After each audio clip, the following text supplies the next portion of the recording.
Good morning, students. I hope you have learned the things required for vector and scalar differentiation as well as the things for vector calculus.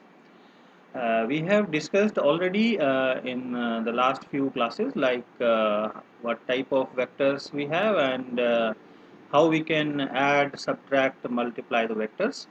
As well as we have seen like divergence, gradient, curl, Stokes theorem, divergence theorem, and how they are working. Few examples already we have done. So today in today's class, so we will have the revision. You can say a fast track revision, so that all the things what we have discussed can be have. You can say a quick look into that, and we can use all those formulas in our future references. So this will be the introduction that we will be having with the coordinate system, gradient, divergence, curl, Gauss divergence theorem, and Stokes theorem. Okay, so all these things today we will revise. Already we have discussed, myself Dr. Pradeep Sharma from University of Engineering and Management. So already you know that when a vector is there, suppose a vector is represented by axi plus ayj plus azk. So the unit vector can be given by a vector by the modulus of a. Okay, and this is the unit vector we can represent in this form. Direction cosines basically give you the you can say the cos of the angle with which the that particular position vector is referencing. So it is being given by L square plus M square plus N square, where this is cos square alpha plus cos square beta plus cos square gamma, and we can easily prove that it is equal to 1. Null vector already we have discussed, collinear or parallel vector, coplanar vector, like vectors, reciprocal vectors, all these things we I think once or twice we have done. I hope you have no problem in it, but if you have any problem, then you can easily contact me on my email. And so, scalar product or dot product, if we see, so we already know that if the same vectors are there in dot product, because the dot product will give you a result in a scalar, so that's why it's called scalar product. So when the same vectors are there, so angle between them is 0. So we say I cap dot I cap is equal to I dot I cos 0, that will be 1. And in the same for j dot j and k dot k. But if the unlike vectors are there, means suppose another perpendicular vectors like a I dot j or j dot k or I dot k, which have the angle in between them like 90 degree, so cos 90 is 0, so the value will be 0 accordingly. If there are two vectors axi plus ayj plus ezk and b is equal to bxi plus byj plus bzk, if we can represent two vectors in this form, then the dot product will be the multiplication of these multipliers ax bx plus ay by plus az bz. Okay, and the work done, for example, if we take the work done for two vectors like force is a vector and displacement is a vector, so the work done can be a scalar quantity, as we have already discussed in the last class, that power is also a scalar quantity f dot v. Magnet flux of a magnetic field B dot ds is a scalar quantity. Electric flux of an electric field is a scalar quantity. So these are some of the examples we have already discussed. We already had the idea that the dot product is the product of the vector and the component, that particular component of the other vector. When we go for vector product or cross product, the resultant is a vector and it can be represented as C is equal to A cross B, where this n cap vector is giving you the direction, and theta is in between 0 to pi.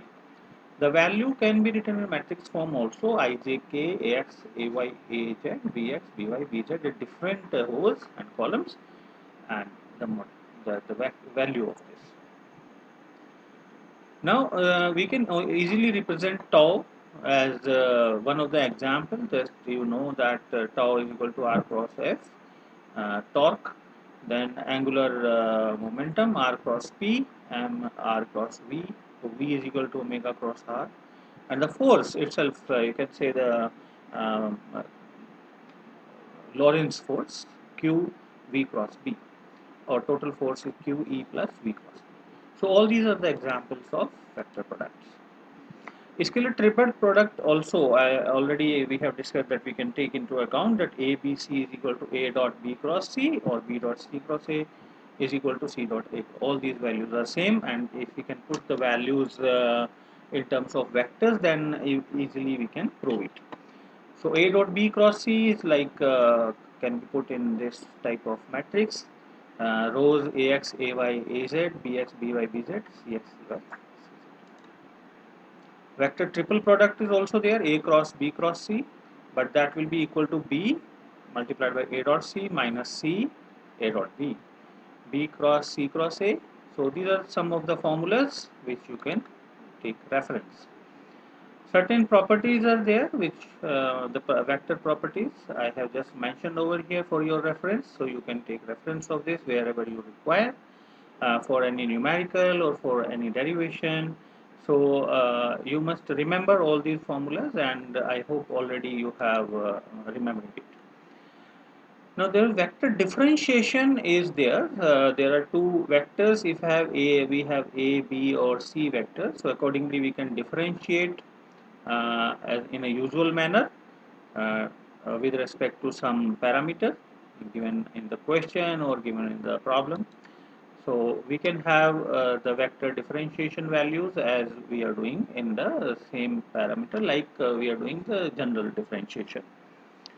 Cartesian coordinate system, as we know that there is a x, y, z axis available with origin, and one space means you can say a three-dimensional space can be visualized with dimensions of dx, dy, and dz, where we can say that these are the small incremental lengths in any direction, so that because x can be from minus infinity to plus infinity, and y also and z also can take same values. So if we can represent a small length element, then it can be represented.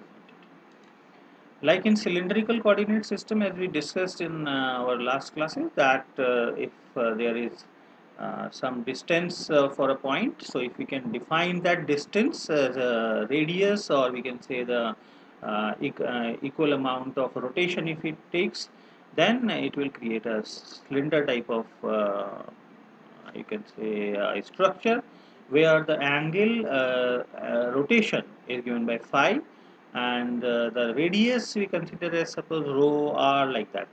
So x is equal to rho cos phi and y is equal to rho sin phi, but the height of the cylinder remains the constant over here, so that is z is equal to z. And like in spherical coordinate system, if we consider that the point of consideration is a small single point, then the space around that point will be, you can say, spherically symmetrical. So if it's spherical symmetricity we see, then we can have a small length element, a small three-dimensional element in a spherical system. Okay, so in that case x is equal to r sin theta cos phi, and y is equal to r sin theta sin phi, and z is equal to r cos theta. So if we see all these three coordinate system, the point remains the same, but the you can say our outlook, our visualization for space changes.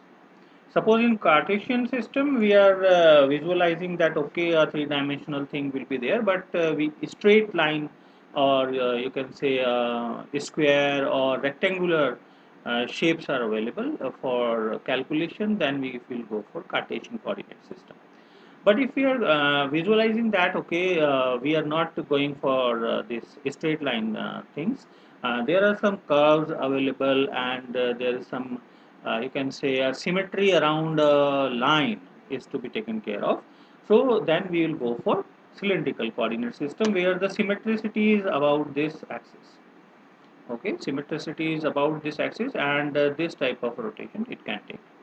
But if we are going for a point consideration, then we will think about the symmetricity around that point which is spherical. So accordingly we can decide that which coordinate system we will work in.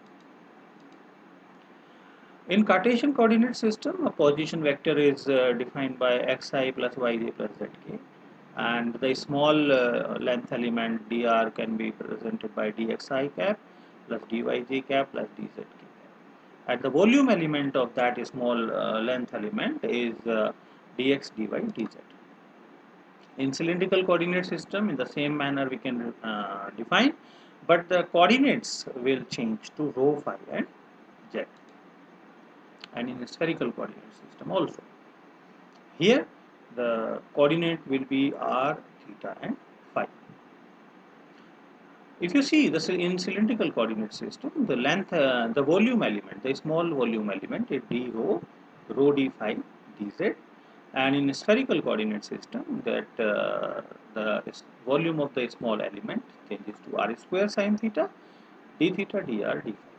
So if you want to calculate the, you can say the total volume of the space available, then what we have to do, we have to integrate this dv part with respect to x, y and z, and in cylindrical also with respect to rho, phi and z, and in spherical with theta, r and phi. So there will be a triple integration we will use to find the volume element. Now we go for gradient of a scalar point function. As already discussed, that it can be represented like del of the function grad f can be written, and del by del x I cap, del by del y j cap, and del by del z k cap, and the function is written. So it can be written like this. Gradient in cylindrical coordinate system we can write with respect to the rho, phi and z, and gradient in spherical coordinate system also we can write with respect to r, theta and phi.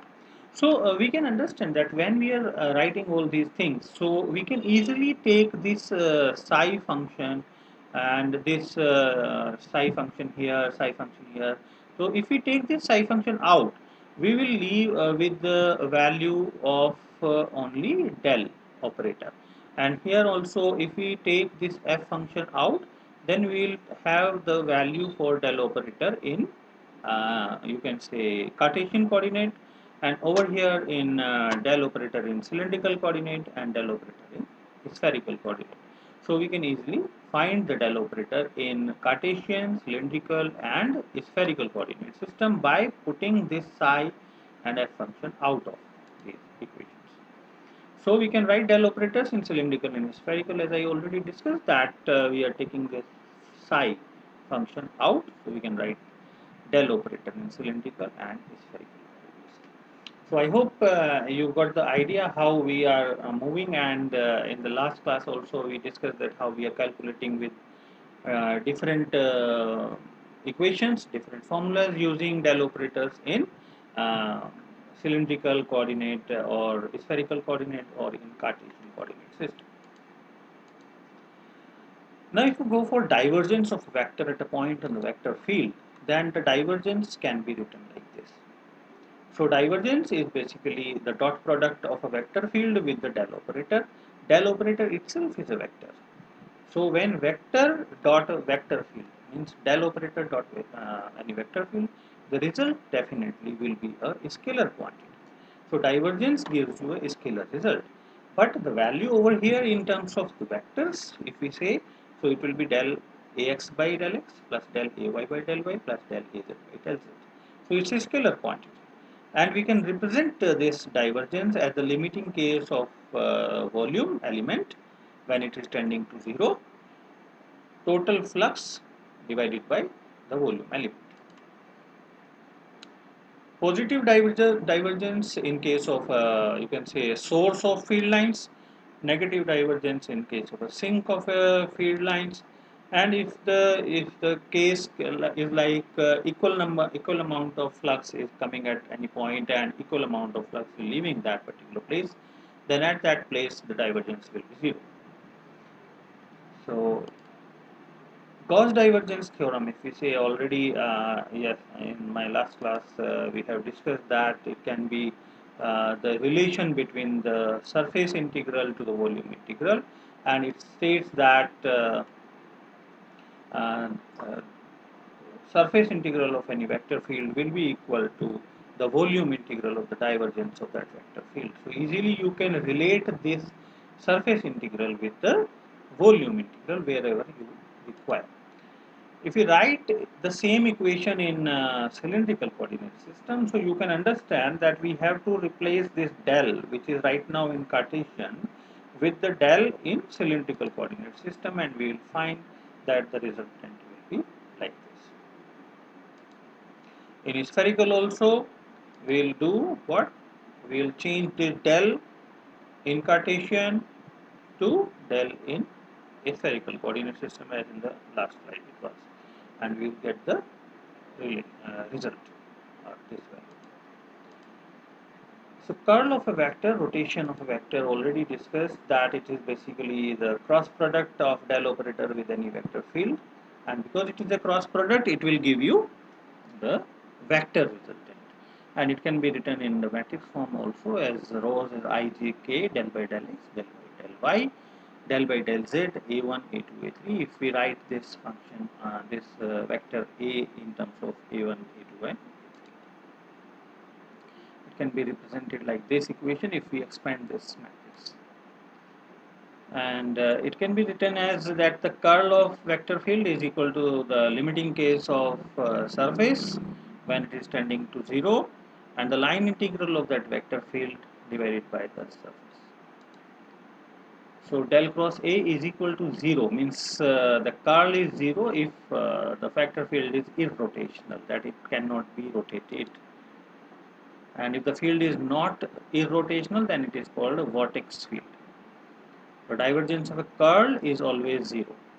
So you can understand the divergence of the curl is always 0. So del dot del cross A is 0, and curl of a gradient is always 0. So del cross del A is 0. The properties are there. Some of the properties I am just reading out. The curl of a vector is a vector, and there are certain mathematical properties what you can use in your different numericals. Now there is Stokes theorem, as the Gauss divergence theorem we discussed. Gauss divergence theorem relates the surface integral with the volume integral, but in Stokes theorem, if you see, the line integral relates with the surface integral, and it says that in a very simple manner that the line integral of any vector field is equal to the surface integral of curl of that vector field. Okay, so it's a very simple notation for Gauss divergence and Stokes theorem. Now, curl in cylindrical coordinate system we can easily write by having del in cylindrical system, and we'll find the value as this equation. The derivation of these equations you can put by means just for your reference and just for your practice, but in no question it will ask that okay, you first prove this and then use it. You directly can use these equations, so you have to use these equations directly. So practice, I request you practice for these equations in a serious manner. A curl in spherical coordinates. So again we can write del cross A, but del can be represented in terms of spherical coordinate system. The Laplacian is a very important function, the Laplacian function. It is basically the divergence of the gradient of any scalar point function. So you can understand del dot del A is the divergence of any scalar point function, divergence of gradient of scalar point function. So the resultant will be del square A. In Cartesian coordinate, it is equal to del square A by del x, del plus del square A by del y, plus del square A by del z. In cylindrical also we can write the same, and in spherical coordinate system also.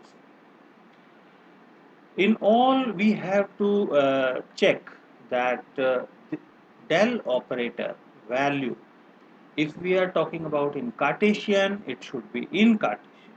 If we are talking about suppose in spherical, the del operator should be in a spherical coordinate system. Okay, so in that particular coordinate system in which the environment or the system is, the del operator we will put in that system. Okay, Never we will put like in a spherical arrangement where r theta phi values are given. We will not use del operator in Cartesian system or xyz system. Okay. So if del square A is 0, it means the Laplacian is 0, then the scalar field A is said to be harmonic. If del square A is equal to del dot A minus del cross A, if A is a vector, so this is the equation which we can use.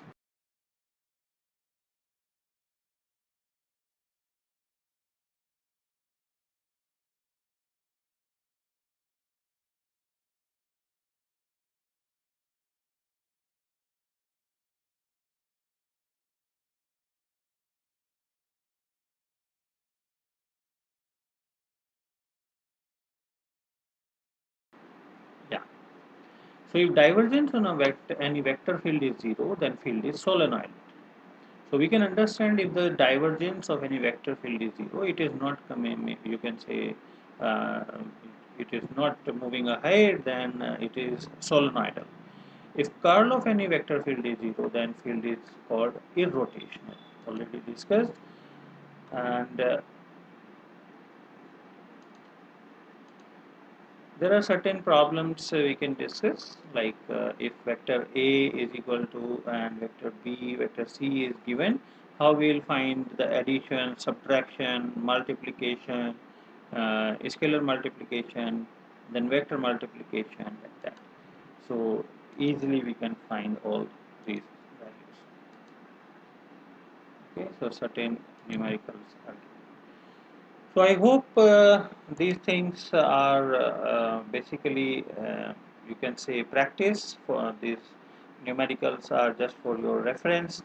So you can take these reference and try to solve these numericals in some time, and take some time out from your schedule so that you can practice for all these things like Laplacian, curl, Gauss divergence theorem, Stokes theorem, so that because these are the fundamentals of vector calculus, and we will be using these concepts in every part of physics and every part of engineering.